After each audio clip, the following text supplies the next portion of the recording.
Dando continuidade ao nosso estudo sobre gases reais, nós precisamos falar um pouquinho sobre condensação, sobre ponto crítico, temperatura crítica, continuidade dos estados. Mas para introduzir esse assunto, nós precisamos revisar as isotermas dos gases perfeitos. Então, vocês imaginam um experimento em que você tem, por exemplo, o gás confinado em uma seringa, você encheu a seringa de gás, puxou o êmbolo, encheu de gás, e aí você colocou na saída da seringa um sensor de pressão. Se você mantiver a temperatura constante, à medida que você diminui o volume do gás, empurrando o êmbolo da seringa, você comprimindo o gás, a pressão vai aumentando. Então você vai ter isotermas. Essas aqui são as isotermas da lei de Boyle, né?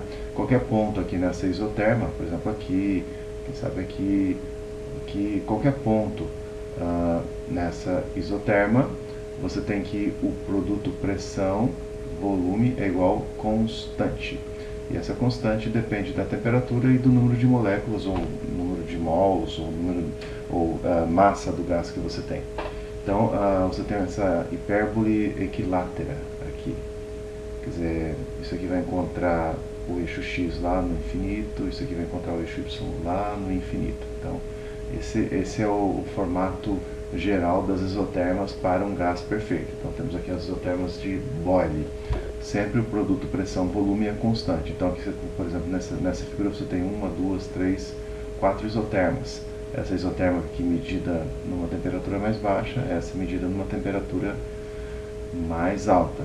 Mas, basicamente, a função matemática é a mesma. E esse produto pressão-volume para uma dada temperatura vai ser constante.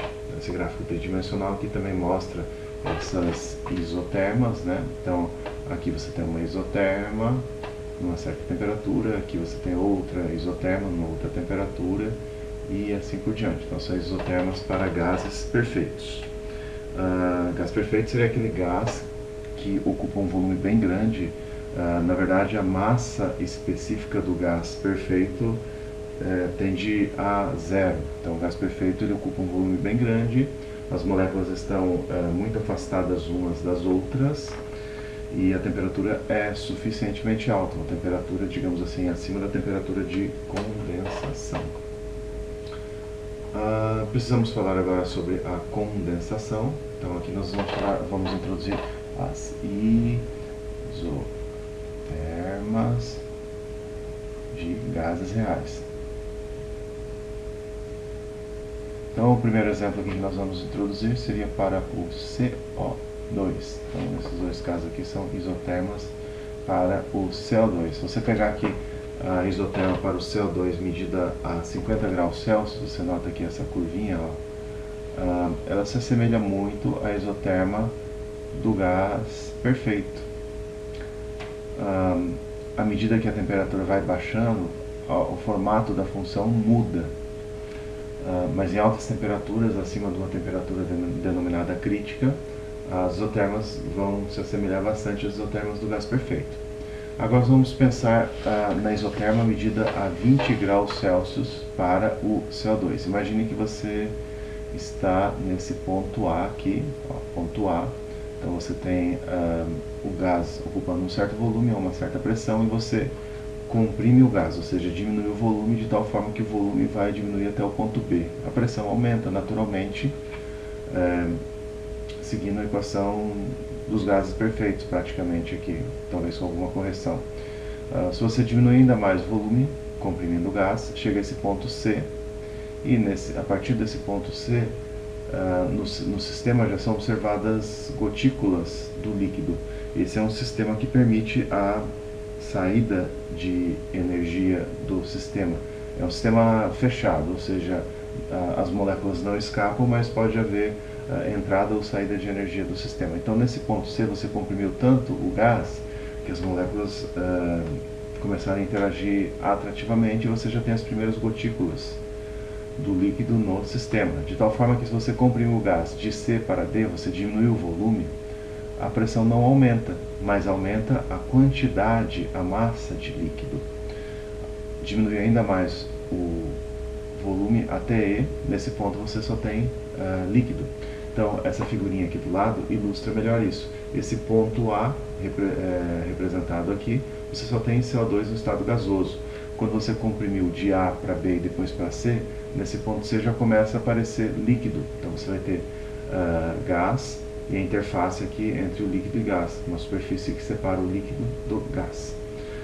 À medida que você passa de C para D, mais líquido vai ser depositado, mais moléculas de gás vão escapar da fase gasosa para a fase líquida, formando mais líquido. E quando você chega no ponto E, você só tem líquido, de tal forma que qualquer compressão que você tente realizar no líquido, a pressão sobe rapidamente até o ponto F.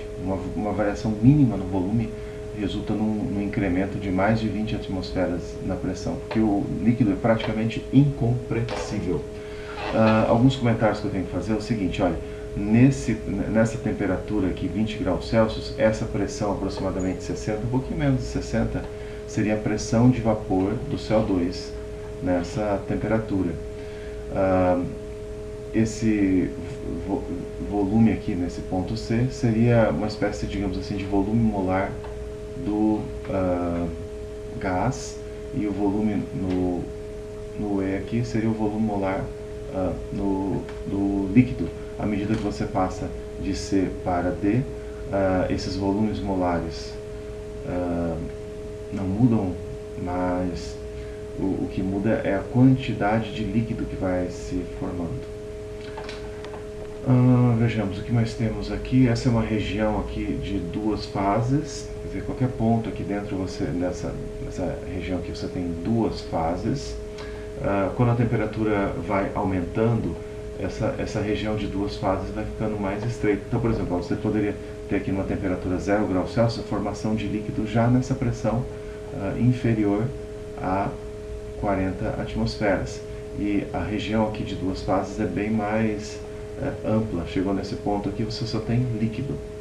Nesse ponto aqui você tem as primeiras gotículas do líquido. Aqui nesse domínio você tem gás. Então aqui você tem duas fases. Em temperaturas mais baixas, o domínio aqui da região de duas fases é mais amplo. À medida que a temperatura aumenta, vai diminuindo essa linha aqui que representa uma região de duas fases, líquido e gás, coexistindo em equilíbrio. Nessa figura aqui ao lado, isso parece ser mais nítido, tá vendo? Chega uma certa temperatura, chamada temperatura crítica, em que numa temperatura superior a essa temperatura crítica você não consegue mais obter o líquido por compressão. A rigor aqui na temperatura crítica, o volume molar do líquido seria igual ao volume molar do gás.